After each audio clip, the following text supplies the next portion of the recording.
Do not adjust your sets. It's a full house tonight. This is Sunday Night Live. This is 94 Feet of Life. Remember, if you're on Facebook, 94 Feet of Life is the Facebook group. If you're watching this, you should be subscribed to the YouTube. Your notifications should be on. It's mid-August, so you know what that means. It's back to school. So we talking back to school. We talking about our love for college hoop culture. We're going to talk about it all. Favorite players, uniforms, arenas, game. We just going to go through a bunch of stuff. We also get into a little bit about the upcoming college basketball season. Yeah, it's mid-August, but hey, man, we're going back to school, so we're going to talk a little bit about it. And of course, let me do the introductions really quick because we got a special guest in the building. I'm not even calling him a guest. This friend of the program. So starting off, now he's the furthest south now on the map. It's our main man, Coach Les. Coach Les, what's happening? On mute, baby. Get off that mute. I love days like this because we got the whole squad and we got the special guest. The man,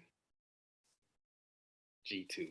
I always love when we all. I feel like Voltron. It's a really Voltron-esque feeling right now. It's very Voltron-esque. Now I'm in Atlanta, so we're gonna take it a little bit to the west of me, somewhere between Starkville and Jackson. Maybe a little pinch of Biloxi. Definitely close to Memphis. It's my main man, Trav. What's happening? You know what it is, man. Back to school. I just had to drop my daughter off in Montgomery, Alabama. So, yes, I know the back to school feeling, man. Let's get this thing going. All right. Now, to the north of him, his neighbor, but representing Memphis, Tennessee, it's my main man, Jay Ham. Jay Ham, what's happening? Hey, man, check this out, man. I got some banana pudding brownies over here. I'm just slamming food for real, like real talk. I sent some to MJ that just should get there tomorrow. He gonna give you the breakdown and everything. We might even have to do a live breakdown on this on the YouTube platform. I'm just saying, because it's epic around this camp. Bro. You have to do this now. All the way north. All the way north is my main man, MJ. What's happening, man? Man, I'm just trying to protect our name, image, and likeness. That's all. I see the name change. But if content is king, y'all are looking at Royalty 94 Feet of Life, friend of the program, G2. Man, just pay attention to what's going on, man. Real quick, and then I keep it moving. Make sure y'all surround yourself around people who are better at something than you and genuinely rock with you just for you. You ain't always got to agree. Sometimes it's going to be disagreements. Sometimes it's going to be some jokes or whatever. But as long as you got your circle tight, elevation is just going to naturally gravitate. So that's what's been happening in our group behind the scenes. It's only a matter of time for this thing to pop. So I'm just excited. Man, love these brothers. And I can't wait for the show to start. Now we're going to slide east on 94. I had to come to the show dressed appropriately today because you got friends to the program on the show. You have to rep. It's our friend of the program, trainer, manager, and just all things about the hoop culture. G2, Gregory Jones II. What's happening, man? Fellas, how y'all doing? I'm glad to be back on the show. I don't even know when the last time I was on the show. It feels like a lot has happened since the last time I was on here. Yeah. I don't know why, but it feels like that. So I'm glad to be back on here. Always grateful to be a part of what you guys have created. This is I like doing this. Like, I don't like talking to a lot of people, but I like doing this. Like I'm telling you, like I want to say, man, I can't even tell you how many people I just said, nah, I'm good. I'm straight. No, I don't want to come on the show. No, I don't want to do that. I'm good. I'm good with this though. So I appreciate y'all having me back on. By the looks of it, it's about to be one of those classic shows. I can already tell. Yep. So let's go ahead and get to it. I got my whole show mix, man. This is the back to school episode, and we just gonna talk about our love for college hoop. I think sometimes college basketball in general doesn't get talked about relative to the size of the sport. It's all good. So I'm gonna bring my guys on. We just gonna talk about college hoops and just whatever comes to mind. The culture, the excitement. So rapid fire, man. I'll start with you. We just kind of work our way around. Trav, what was the first game, player, like what got you into college hoop? The rapid fire, and I'm gonna go around the circle. I mean, I watched it, but it was 89. It was 89. It was the blue versus blue game. It was Duke and Kentucky. That's what really took me to a whole nother place. Like, I need to go look in depth in this, especially pick a side. I didn't pick the Carolina side. I picked the Kentucky side. And I've been riding with them ever since, man. Big Blue Nation all day, every day, man. MJ, what is it? What got you into college hoop? It's crazy that you say that because even though I was born in the 80s, Myron was born in the 80s. MJ was cultivated in the 90s. So just checking with college hoops and just with anything, like back in the day when movies in the 90s was trying to, push, strong black men representing, doing anything. Def Comedy Jam was popping off. Martin was popping off. Eddie Murphy and Boomerang. Then I see college basketball. I see the swagger. I see the style. So I'm stealing some of that. AI with the cut sleeve, then Bibby with the even more cut sleeve and the foam posits. Like, It wasn't just basketball anymore. Like, it was something different. It was like, you just, the swagger, just the energy. It was just like, it was something that you couldn't turn your eyes away from. And you knew, like, even the guys that was going to make it pros, you probably was never going to see that rendition of them. But just to be there, like, just to watch them games. Like, and now, even right now, I still see it in the young bulls, and I rock with it, even though I don't agree with their fashion. The Crocs, y'all got to step it up with these Crocs. Never mind, I ain't going to even go there. Go ahead and pass it, man, because I go crazy. So I want you to hold that thought about Bibby and the foam posits. That's going to be definitely a question that's going to come up. But Jay Ham in Memphis, a hub of college basketball, one of the heartbeats of the Memphis Tigers. What was it, the Memphis Tigers itself, or what time did you get into it? Man, I'm in a basketball household where both parents are basketball fans, and we had cable. So the fortune and blessings of having cable, we had ESPN. So I'll be 42 at the end of the year. I'm blessed to say that I grew up on the original Big East Conference with all the heavyweights. Like we said, when Big John Thompson passed away a couple summers ago, it was like, we all thought Georgetown was an HBCU just because of how they represented in their fashion. But it's like Jim Boeheim, John Thompson, Raleigh Massimino, Louis Carnesecca, all these, it's like the Big East, even more so than what it was with Memphis State here. For me, we had it didn't matter who was on.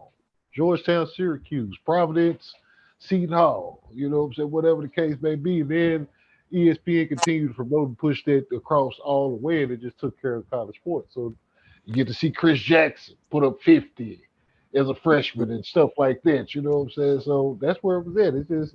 I guess it just came through organically for me because I come around from hoophead fans, hoophead parents who were fans. And Coach Les, who now obviously is in the profession, doing big things. We're super proud of him and his progression. Coach, what got you into college hoop? Man, it was I'll never forget this. It was 1990, and I was in the crib. My pops was watching UNLV versus Duke. Watching, and as you know, UNLV had put the brakes on them. But all I can remember is my dad being excited because of UNLV, because all them brothers. And I don't know if y'all remember the hats, the UNLV with the snapbacks. we went, no joke, we went to the flea market. Went to the flea market that Saturday, and I had a UNLV hat that I used to rock, and that was like, that's what was my introduction to college basketball. And then a year later, we had 5 young men head up to Ann Arbor, and from that point on, it's been on ever since. Gotcha. But that was my first, like, that's the UNLV Duke, and UNLV was my first memory of college basketball, and from that point on, I become like an obsession. Like, people say, what's your hobby? College basketball is my hobby. Like, that's what it is. But that was my first memory, my first time. And G2, of course, you work heavy in the industry and with the culture. What drew you into it? I'm gonna try to keep this as short as possible, but it was so I'm a little bit younger than no, Les, how old are you? 39. Okay, so I'll be 36 this year in December, right? So it was like, I'm trying to like short. Okay, so hip hop is the language, right? Like I heard DJ Clarkson talk about the like hip hop is the language, but we have dialects, right? Like one dialect is rap, another dialect might be like the playground basketball, another dialect might be fashion, right? Everything for me kind of came together and cultivated around like 96, 97. Like, I had watched college ball before that, right? But it was the time of, like MJ mentioned, Bibby with the foams, Iverson, Georgetown with the kente cloth jerseys. Reasonable Doubt came out the same time. You had everything was at that moment, you know what I mean? And so for me, I was 9 when Iverson got drafted, 9 when Reasonable Doubt came out. I was 10 when Arizona won. And then obviously at the height of that time, Bulls were winning on the NBA level, but it trickled down, and like, because we're so close to Chicago, everybody wanted to go to DePaul. You know what I'm saying? Everybody wanted, you know what I'm saying, Conference USA basketball. So around that 96, 97 is when I was like, okay, this is different. Yeah. Because I think it's different now for kids, but back then, obviously you watched the league, right? But the level that dictated the culture was college. Yeah. It wasn't the league. Right. And by way of grassroots in the playground. And now it's kind of like upside down. So I know we'll probably get into it later, but that I ain't want to be too long with it, but that's around the time. Yeah. But speaking of the culture, I think you talk about, you're right, college basketball drove a lot of that. You think about the Fab Five, black socks, black sneakers. You talk about the sleeveless tee, who I remember Antonio McDykes at Alabama was like the first person I seen to wear the sleeveless tee. And you're right, man. So college was always driven because in those days really drove the culture. So let's kind of get into it, man. This is real. This is just 6 dudes in the bar just talking about cool. So there's not really an order of operations or questions. But I am going to start with this one because let me kind of start them off with something. Let's just get right into it. Your favorite, not best, one and done. Ooh, favorite one and done? Not the best one. Not the best one, but the favorite. Your favorite. This is so damn. Okay, well, now when you say one and done, they had the 1 year, correct? College basketball for their freshman year and their sophomore year, they was in the NBA. Man, favorite one and done. Hey. All right, Mike Beasley. Like, he wasn't like, he was a dog. Like, he just, and he's in Manhattan, Kansas, and he was just a dog, and everybody, you didn't want to see him. Easy, like, dude, he's one of 26 and 12. Yeah, man. Between him, like, he's one of those types, and it's crazy because it's a lot of them, that come to mind. But as one and done, he's one of those types that I'm like, he'll legit chew his arm off to still play basketball. Trav, don't be down at the screen. No, I'll take care of some business right here because I'm trying to either I want to go John Wall or I want to go Kevin Durant. Okay. I'm going Melo. Let me say that right now before anybody. That's cheat code. You know what? Hey, Look. I'm glad you went Melo because now I can go. There you I was choosing between Melo and and you guys know me. Yeah, I know. That's why look. So you know me. So now I can Derrick Rose. Whoa! Those are cheat codes. How? Melo won a champion. He's like, hey, Jimmy B, get on the back. Let's roll. Akeem Ward, let's roll. McNamara, let's roll. Let's roll. I thought he was the y'all naming two of the best ever to do that. He was my favorite though, because I'm gonna explain why. Go ahead, you go. And then I actually was playing. I'm gonna kill the whole scene. Kyrie. MJ. 10 games. Nah, I can't. Cut his mic off. No. That man played 5 games and 2 scrimmages. Look, and went number 1. I'm gonna tell you why. Go look at his numbers and all of them. Oh, no denying what he was doing out there. That's my point. It's just like he was one game and done. He do that. He during this little period while he was there, he ate. He was one game and done. Hey, I think he played total. I think he played total 14.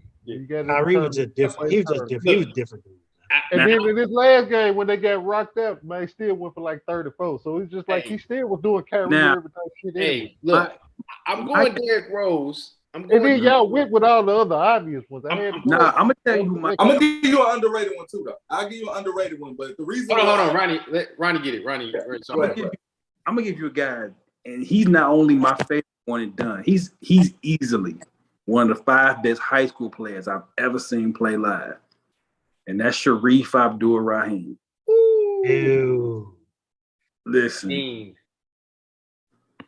I've seen a lot of people in high school. That, like, as y'all say it's different.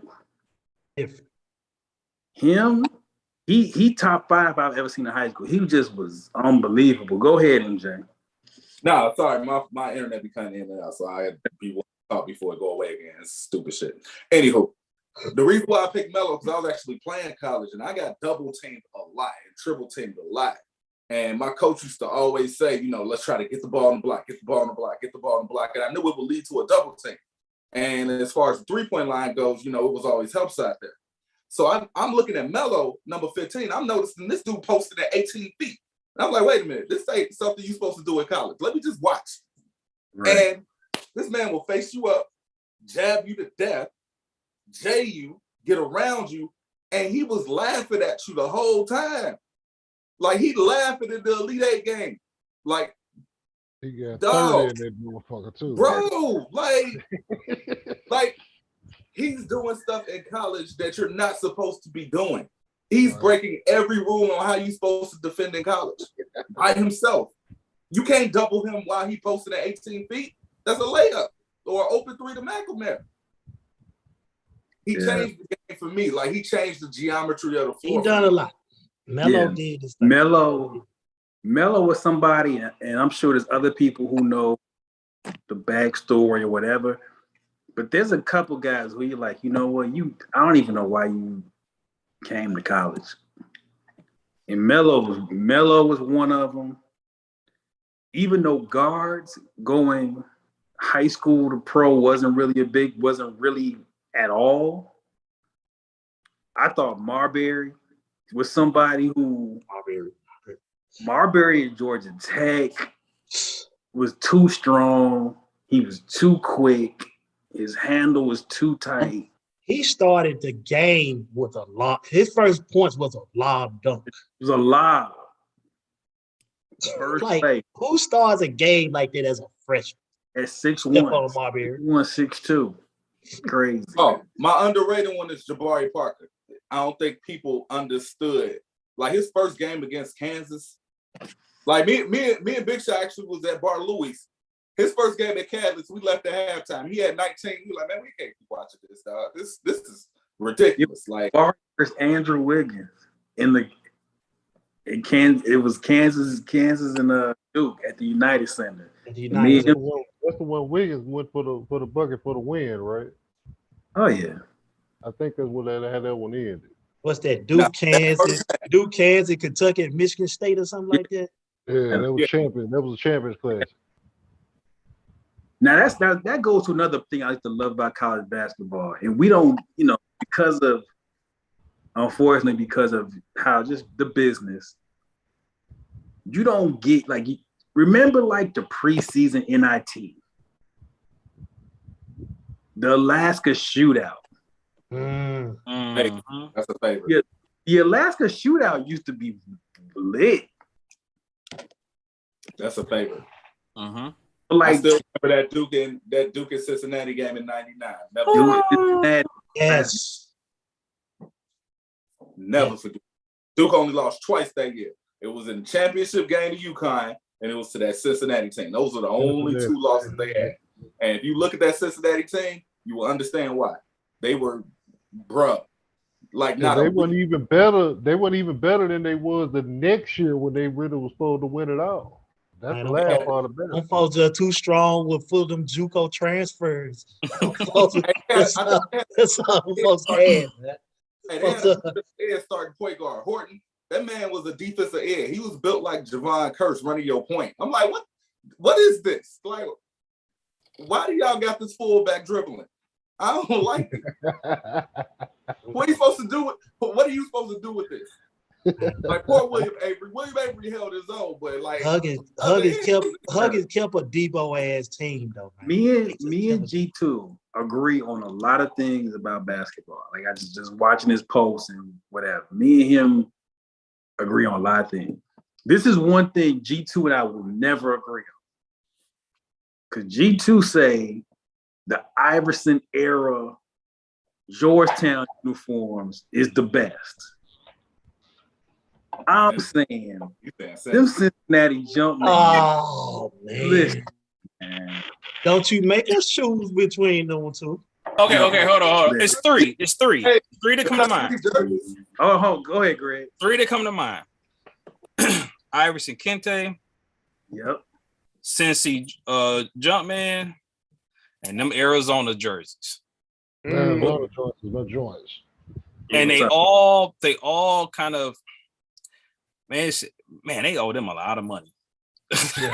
They owe Baby a lot of money. They owe Iris a lot of money. They owe Melvin Levitt a lot of money. Lot of money. No, you know what's so crazy is though, this is how funny things are and how the world works and how they talk about 6 degrees of separation.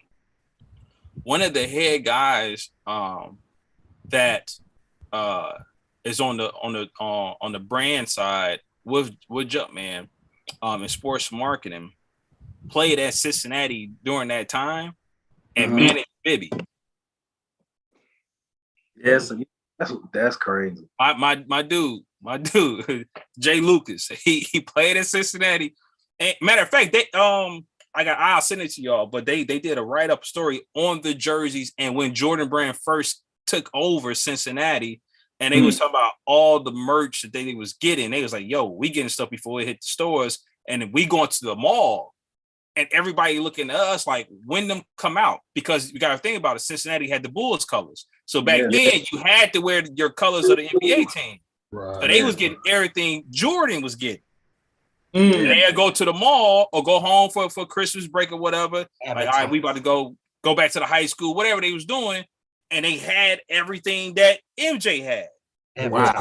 But that's a story for another time, though. But it's crazy. Hey, also too with Bob Huggins epitomized it perfect because he had such that mafia godfather with that black. But on my Sunday, fleece, like on my fleece. Sunday, this be walking the dog. Like he had the mafia walking the dog outfit. But well, if there's anybody that can get Mike Bibby his his money back, it would be Ed O'Bannon. Yeah, we got to talk. This is facts. Just give me just all three of them. I don't even need the jerseys. Just give me the shorts, man. Just give me the shorts. That's what I'm saying. Man, and that, man, this is a great episode. We can't even play college basketball video games anymore. Yeah, That was like the golden era. That's another. That was the golden era. Jay Ham, let me go to you on this one. Your favorite regular season college game ever? Ever? Or your favorite, like this one or two games really sticks out. you ain't playing no games, Big Shot. No, good into it. Oh. Okay. I'm gonna go off kilter with this one. I'm gonna go back to the 99-2000 season. Random Tuesday night, SEC Tuesday. I got my man Tony Harris in Tennessee traveling to Gainesville to see Teddy Dupay in Florida. That joint went to overtime. It was one of those like gridlock type deals. Tony fouled out at OT. And Dupay went to the line and missed the free throw, and they cut the camera over at Tony, and Tony did this. Did the choke signal at him. Just like, it's just one of those nights that just stood out. I was like, yo, that's some real Memphis trolling right there, you know. But I can't remember who was the first game that night, but it was like one of those doubleheader nights, Super Tuesday. It was a good hooper, but I remember that game just standing out. I can't think of. See, you asking this to a historian, Big Shot. I go back to like 1986. 87, I go back and find something that Keith Smart did, you know what I'm saying, or Lloyd Ball, or about Les, what's your favorite regular season game? It would have to be UConn Villanova 96. With Kerry Kittles, Right. Allen. Kerry Kittles had the one long sock, one ankle sock. And I'm going to tell you this right now. You got to be a certain height to wear your sock like that. He was there. He was there. You had to be about 6'4". 6'5", 6'6". If you was you a 5'9" PG, that's not your lane. You can't be fat. You can't be fat. You got to be slender, 6'4" and up. You got to be a slender build. That was probably my favorite because I was a like Ham. I was a Big East dude. Big East, man. Big East dude. That was like, and we got to think at that time, Villanova was still good, but they wasn't UConn, Georgetown, Syracuse good. Fair enough. You got to think because Nova was pumping out pros. Yeah. You got to remember the next year, they come with Tim Thomas. Mm-hmm. On that team that you talking about, they got 3 or 4 pros. Alvin Williams was a pro for a long time. You know what I'm saying? It's and Nova wasn't even like it was. You got AI at Georgetown. You got Ray at UConn. Yeah. This one's crazy. You got Moulton. Lawrence Moulton. You got Lawrence Moulton. Lawrence Moulton was a bigger star in college than Kerry Kittles, and Kerry Kittles was a lottery pick. Another dude with high socks, Lawrence Moulton. Lawrence Moulton with the high. But MJ. I would have to say Nova UConn 96. MJ, yours. I'm trying not to cheat. Nope, fuck it, I'll do it. All right, so I just watched this one, so this is homework. I'm gonna go the game where John Chaney tried to fight Calipari. But not because of the fight. That was a good game. I felt like that took away from it was like 7 pros on the floor at the same time. Yeah. Pipple's 3-guard offense had Brunson, Eddie Jones, and Aaron McKee. Like, don't think of the Aaron McKee of Philly. This Aaron McKee was making shots on 3 people hanging off his arm, neck, draws. Every time, draws. Eddie Jones will come from the paint to the wing off of a pass from the top of the key and steal that bitch 8 steps from there and dunk it. This was a different dude. Brunson. Y'all like Jalen Brunson? You should have saw the father. It was the same shit. Yeah, he was me. It was the same. That 3-2 matchup zone that Cheney put on. Crazy. And then we go to UMass. Canby. Catching tip dunks on boys. That's a young kid, too. Lou Rowe. Bully ball. Dante Bright. Travieso Padilla. Come on, man. Come on, man. Like, and that was during the time when UMass finally was like, all right, Temple, y'all no longer the bully. We hit. Hey, can we just outvote that if you saw this one at one point, you probably will put this one on your list too. The time that Loyola Marymount went to LSU. LSU, yes. It was 100. They had a real track meet on ABC. That's Gathers, Kimball, Shaq, Chris Jackson. Tree Rollins. Was Tree Rollins there too? Stanley Roberts. Stanley Roberts. I mean, not Tree Roberts. Stanley Roberts. Yes, Stanley Roberts. Yeah. I think he was there. I think what's probably about 30 I got it. I'm gonna shoot 3 of them. I'm gonna try to go a beginning, a middle, and an end. The beginning was UNLV, Arkansas.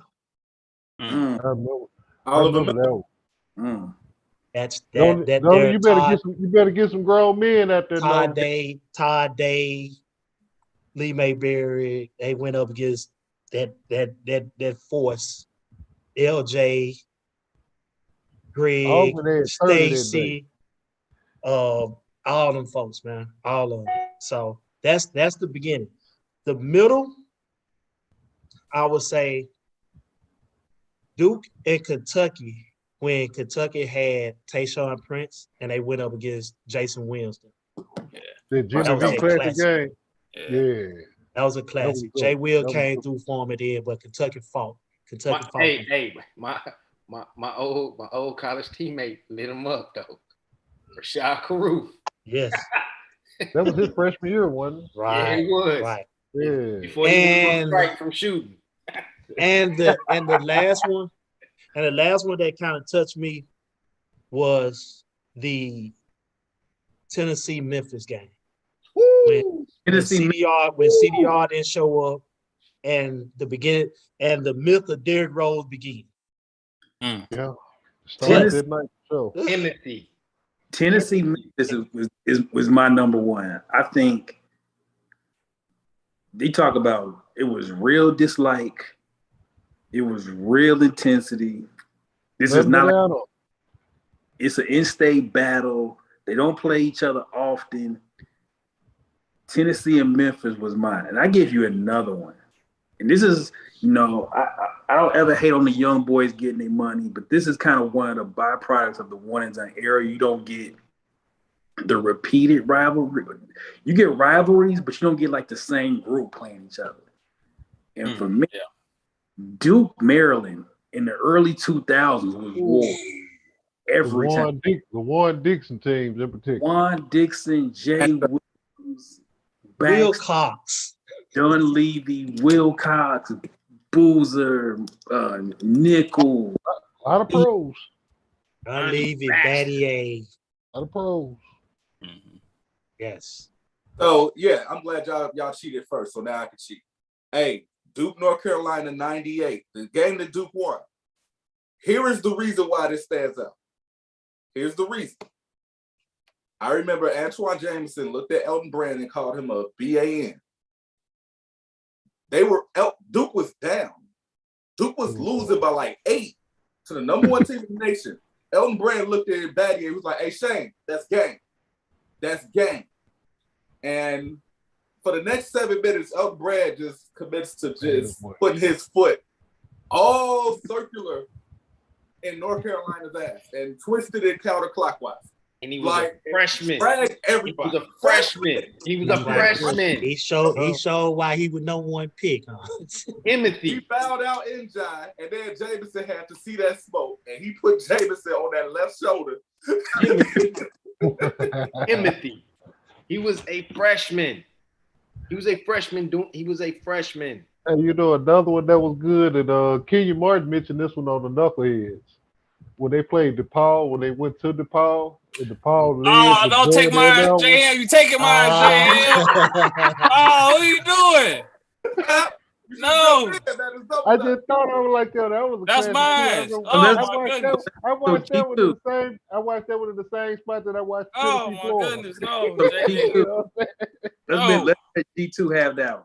Oh my goodness. So Most it was really 3, but only one I saw in person. That was that game. That was 99 at Allstate Arena. And my dad surprised my little brother, me, and one of my cousins that played, and my uncle came. And I had no idea where we were going. He's like, hey, let's go. We're gonna get in the car. I'm like, all right, whatever. And I'm like, man, if anybody know what Allstate Arena is, it's just a journey.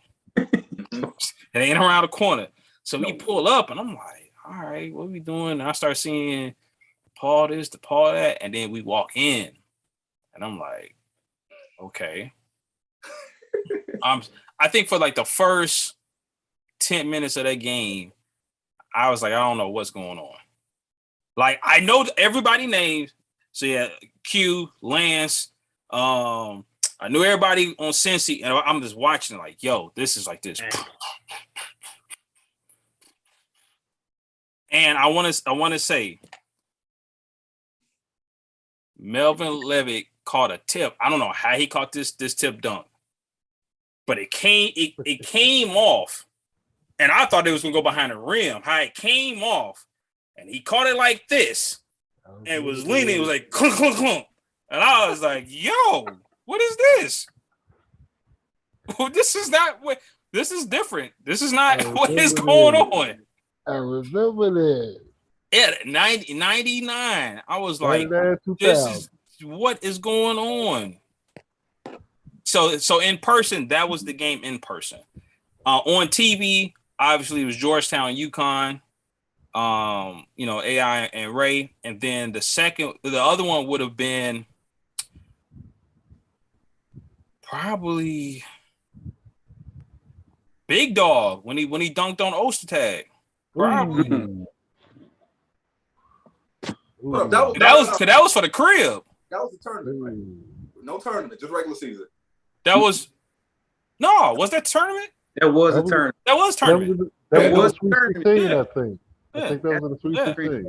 It don't matter. It was a hey, we understand, but it was a good. And I was like, what? I was like 7, 6, 7. And stay getting shitted on, man. Yeah. He done, and all Ostertag could do was like, yeah, you got me, bro. You got me. So those are my 3 though. Now for the tournament has just a ton of games. Mm-hmm. So I'm not even gonna do y'all that dirty and say pick a favorite. Oh, I sure had one. If you got a story, you might have one. I'm gonna tell you one that sticks up. The game that sticks out to me because you talk about your early days of watching college hoop.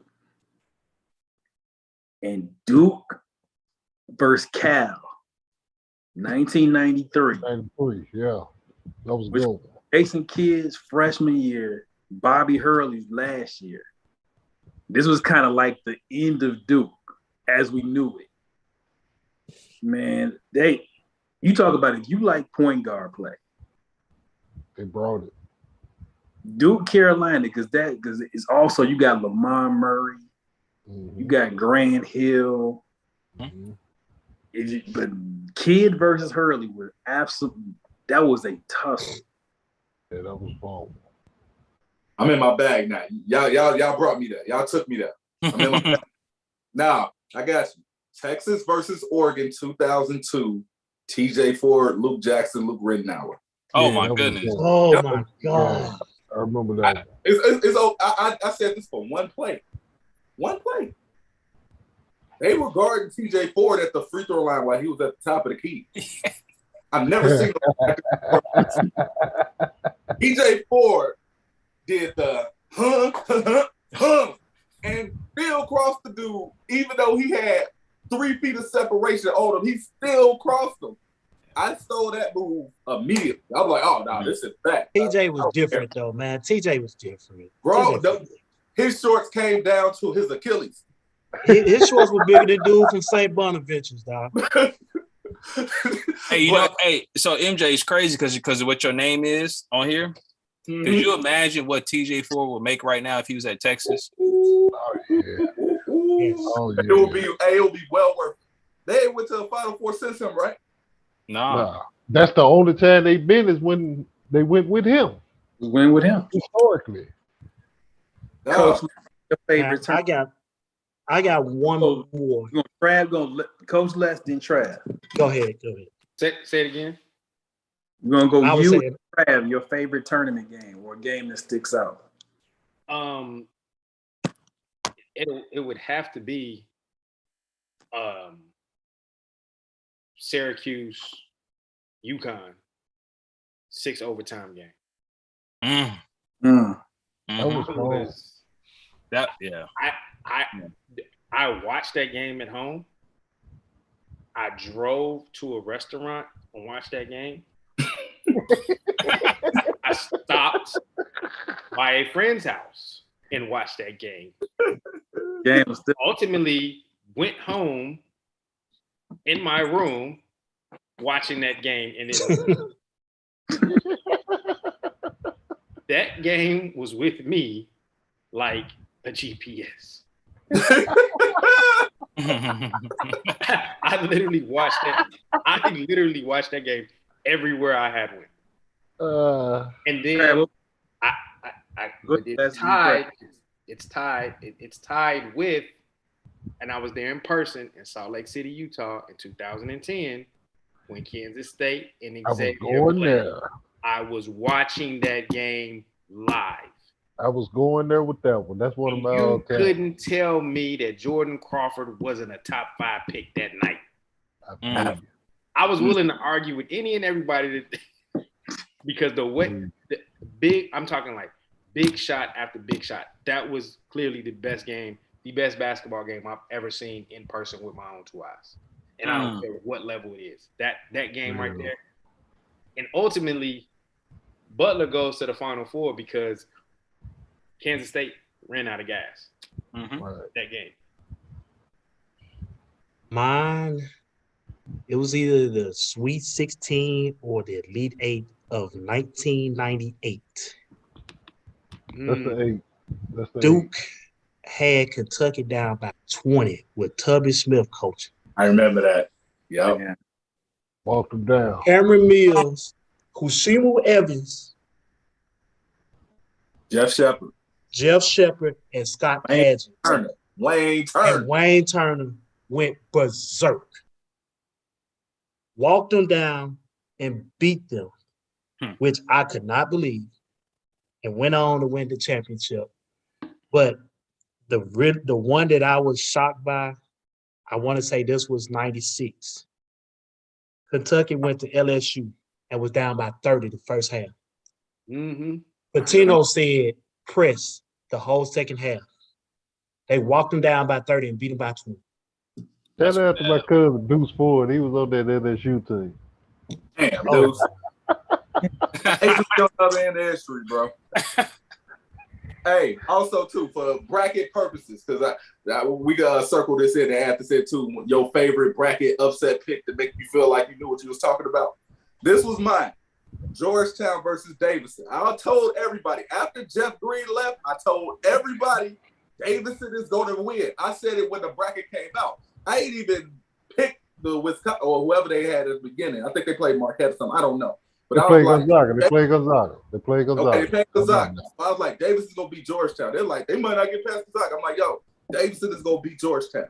Because Roy Hibbert was a big, but the game of college is not really, that don't really mean anything when you could like double the pass and double off the pass or whatever. Unless you took dunking and shooting threes or something, that ain't really nothing. Man, when I tell you number 30, this little baby face, light-skinned dude came into the second half and took the goddamn game over. Man had 40. I'm like, I know who he is, but who is this dude? Oh, Easter Sunday, that man had 40 on Georgetown. I remember that. That was crazy. You want to talk about stuff like that, like a crazy upset. I remember I called one. It's this dude named Notorious Skin. He shot the skin off UConn. George Mason. George Mason. To go to, well, I want to say to the Final Four. I want to say Yeah, they went to the Final It was Four. Final Final Four. Four. You know how Oh my God!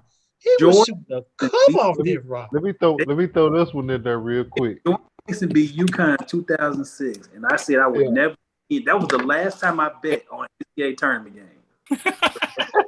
I called that one. Man. Let me throw this one in there real quick. I had UConn. 2000. Go ahead, Big Shot. Chris Williams, Rudy Gay, Charlie Villanueva. They had 11 pros. Josh Yeah, Boone. 6 pros. Denham They had Brown. 11 pros. Yeah. Make no sense, man. Team full of pros. So yours. I got 2007 second round matchup, Ohio State Xavier. That joint they went to overtime. Oh, Greg Oden fouled out in right at the start of overtime. But Ron Lewis hit the 3 to send it to OT. Mm-hmm. Mike Conley was just the ball handling and all. They just took over the game. They had Ohio State, and then there was that Thad Matta, Sean Miller deal because they was, part of that whole little thing like that where Thad was at Xavier and Sean took over. But just that, and then it was played in Lexington, so it wasn't far from Cincinnati, wasn't far from Columbus. So it was just that whole tie-in. And I think that was the last tournament where we actually saw the official logo of where they were playing on the floor. You saw the UK stuff on the floor at the time. Yeah. Before they went to just the generic floor, you know what I'm saying, across the board for everybody.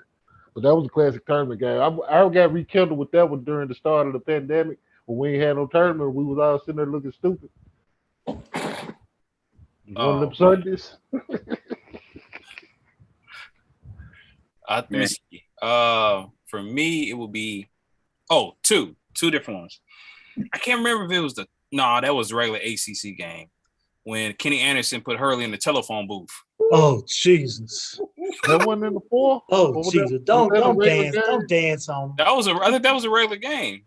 Yeah, that was regular. Yeah, it was. Don't dance on. Don't dance on like that. Yeah. Then Dickie V didn't make it no better.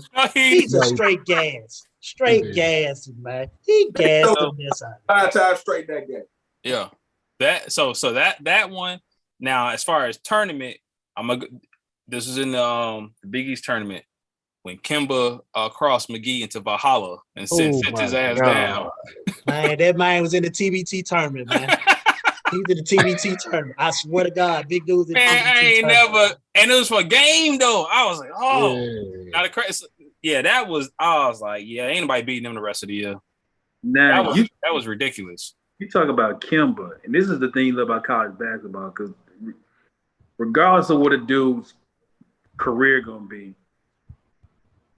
it's just you can see, as JM calls it, comic book BS, but it's cool. And you talk about Kemba Walker's run in 2011. They won 11 straight win or go home games. Mm-hmm. Crazy. They were deep on the bubble when the Big East tournament started. They were like, It all started in Hawaii. They was deep in the bubble when the Big East tournament started, and by selection Sunday they were a 3 seed. That's how loud it was. Kemba put on a show. Yes, he did. and And then then 3 years later, Shabazz did the same thing. Like, Bad did the same thing. great tournament. And I give Go ahead, Rob. this when me Ham travel a little older. Mm-hmm. Randolph Childress at the ACC tournament in '95. Come on now. I remember that. Come on now. We Come on, know yeah. exactly what you're saying. Hey, that's But- no. Game for them 3 days. He was the best player on the earth. Randolph. It wasn't just the crossover of Jeff McGinnis either. It was the whole. He was the whole thing, though, man. He was the whole thing. but bro, you ain't go. Look, everybody talk about Iverson stepping over Tyronn. That is way worse. That was nasty. It was nasty. It was So- nasty. You are never gonna tell me to get up on national television there and hit the 3. You never gonna do that. No. I gotta take you out. Fight. That was definitely disrespectful. I thought Jeff McGinnis was still making it to the league and getting a laugh and all that, but no, that's YouTube forever. Randolph still on one shining moment on that move to this day. He's on one shining moment to this day, man. I'm talking about it don't change. You're going to see that on an ACC tournament run, on a commercial break. Yeah. You're going to see that move. That clip out for sure every year. Every year. Every year. Can't help it though. But we's back to school. We're going a little bit longer, but the memories and all that just keep flowing. So let's transition quickly. We're not going to stay on the topic too long. We is back to school, high school players. Now, for me, and I'm gonna definitely go less ham, jump in. Name the 3 best high school players you've seen live. I don't care what happened at the college level or maybe NBA level. Just at this level, the 3 best you've seen. So you there? Derrick Rose, Corey Maggette, and the most recent that I seen, Zion Williamson. That's strong. Seen Zion in Vegas, and it was that, remember, it was all crazy when people was all in the gym. This is 2017. Melo John. When This is the thing about ball. it. I watched Zion the games prior to that. Yeah. He was Himothy that week. And his team was so bad that the stuff, the natural gifts that he has, I pray he stays healthy. I pray he stays healthy. We saw a taste of that 60 game regular season when he did on 60% shooting. Dang. I saw Penny Hardaway, man. See, Less.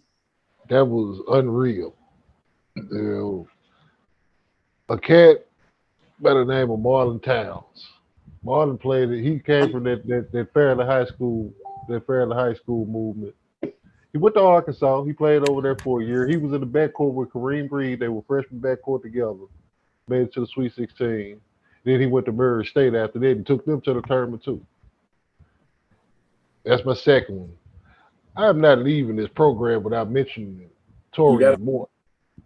I got to mention T-Head. T-Head, it wasn't even, he was a great player. He was a great shooter, great scorer, great defender, but it was just the show that you got from it. Just straight nonchalant. You can't leave him open. I mean, who gonna leave open a dude that hit 24 from downtown in a in a 32-minute high school game? You gotta go get popcorn with this dude. You gotta go get M&M's, water, all that. You gotta do all that with this dude. You can't following him off the bus ain't gonna do justice. That's just how it was. You know what I'm saying? It's a few people in this world that I think they can shoot with that number 30 cat out there in San Fran. He won off. Straight up. G2. Let him go, but I got him. Don't steal mine, G2. All right. Let me see. 3. Seen a person. Pooh, so Derrick Rose. Because of proximity being so close. Craziest thing, Les. So my assistant coach at Knoll used to be with Ferrari, but also when Rose got to the league, he was with him as well. Muhammad. So in the summertime, he would bring him up to the gym. So I know y'all remember Etwan Moore, right? Mm-hmm. Yeah. Mm-hmm. Well, on the Nike circuit, it was when Mitries formed, it was them, the SYF. Obviously, MJ, you know about SYF. Okay. We had both of them at Bishop in the summertime working out together. And at that point, I was like, he don't lift weights? They like, dude ain't never lift weights a day in his life. Talking about D Rose. He ain't never lifted. I was like, what? So that's normal? They was like, yeah. I was like, oh, okay. Cool. So D Rose. Second would be DeJuan Wagner. And my third, I gotta show the ladies some love, Dana Evans. Nigga, I'm sorry. I'm sorry.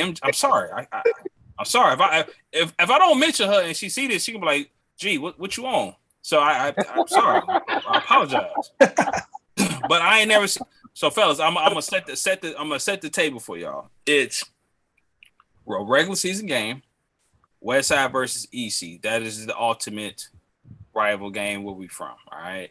At the Barado Center, which is EC's gym, which is one of the luxuries, I guess, about growing up in Indiana, even though we resonate with Chicago, is out of the top 10 biggest gymnasiums in the world, 8 of them are in Indiana.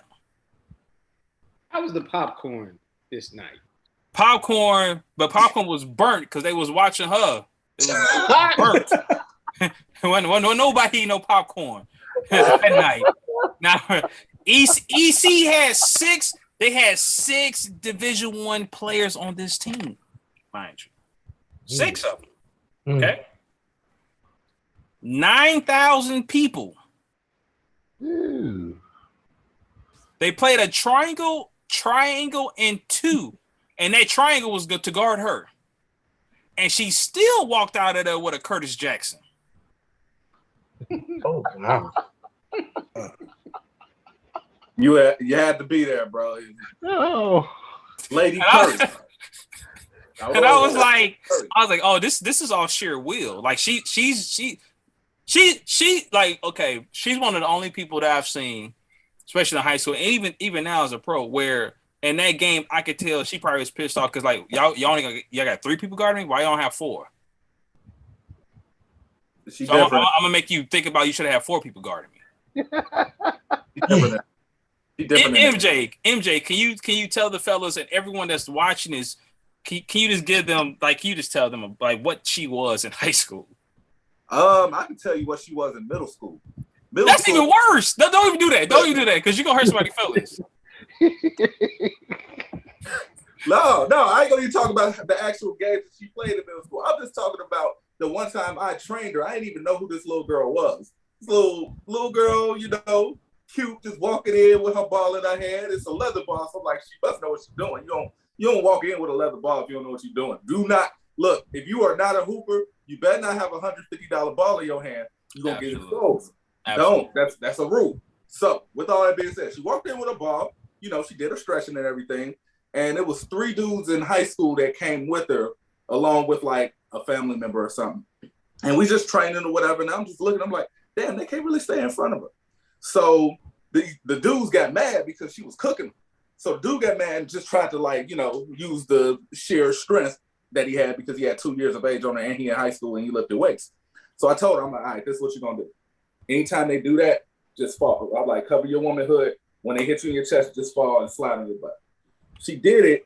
It was a clean charge. And she was like, that was fun. I'm like, what? Different. What grade are you? Different. You got ran over by damn near a grown-ass man. Different. Took a charge. And he took a charge in a training module. This is a training session. This ain't a game. Training session. And you said this is fun? I'm like, oh, this girl crazy. And then 3 years circle around, or 3 or 4 years circle around, and I just keep hearing stories about my homies like, yeah, man, like, nobody showed to the West Side games, but she putting up 50. Hey, Myron, she just put up 40. I'm like, all right, fine, let me go. I go there, she pulling from the circle. Not just that though. Like, we know she could shoot it. She's getting to the lane, whatever. But what she did on defense, Jesus, like she doing all this and pressuring full court and getting like 9 steals again. And dropping dimes to girls who ain't used to it, so they were missing the layup. She should have averaged about 8 assists. And I think that's what, that's the reason why it took so long for people to get on her bandwagon because they didn't think she could run 2-point guard. I'm like, no, she just seeing stuff a little bit different and nobody's really developing the other girls around it. They did the thing, championship team. But that wasn't Dana's fault. Dana put the work in. Yeah. It's Trav, who you got? We get back to go ahead, Trav. Go ahead. Man, I witnessed two of the best players in '97 in the Memphis Pyramid when the pyramid was open. This was Tony Harris and my guy from White Station. Golly, why I can't even remember his name. Robert O'Kelly. Robert O'Kelly. Robert O'Kelly. Tip off, East ran a lob play for Tony Harris. He dunked.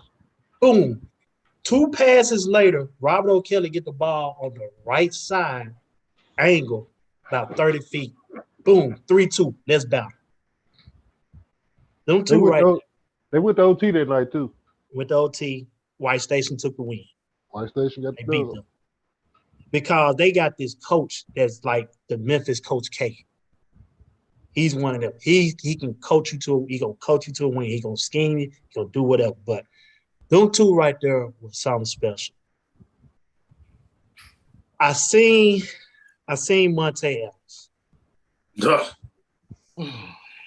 Monte, oh Lord, different. But that I witnessed though, is my guy. His name, you'll never believe his name. His name, Mike Jackson. That's my guy, man. From San Antonio, Mississippi. I seen him one game. It was this dude. He had the ball, right? And he was trying to stall it. So he just being fancy with it. Man, Mike waited. Going into halftime, he ripped it. Shot. And that man went down 3-2, did the Dominique windmill. Wow, at the buzz of a halftime. I'm like, he's different. He's different. He's just different. But Robert O'Kelly, Tony Harris, and I gotta go. I'm going with my guy Mike Jackson. No wrong with that. G3 gotta go, man. Shouts out to you, man. Appreciate Shout it. out G2. Make Appreciate sure it, fellas. Go for sure. So we're gonna wrap up really quick. It is Sunday night. Folks gotta be working in the morning and all that. I think for me, just quick, Ronnie Fields was definitely that was a different level of athleticism. Just incredibly athletic. He was Chicago's water. What is in y'all water? Yeah. Like, and he was like Anthony Edwards minus 2 inches. Just incredibly strong, incredibly athletic, could shoot. And then we talk about Dana on the women's side. I saw Candace Parker play in high school. Yeah. Nice. Yeah. Because when you watch women play, especially who are tall, they're usually not that graceful. But it's like watching a ballet dancer with a handle at 6'4". Just the way she moved, just the coordination, just everything about it. So those are the 2 best high school players I've ever seen. But look, we're gonna get out of here because we could be on here 2-3 hours, and if we really wanted to, we're gonna cut it right here. We're gonna be back closer to the hoop season and get a real preview with G2 and Coach. Let's talk about the upcoming 22-23 season. Shout out to Trav. Shout out G2 for sliding through. Coach Les, MJ, J-Ham, 94 Feet of Light. It's been a really fun show. Basketball for the people, by the people, back to school. We out.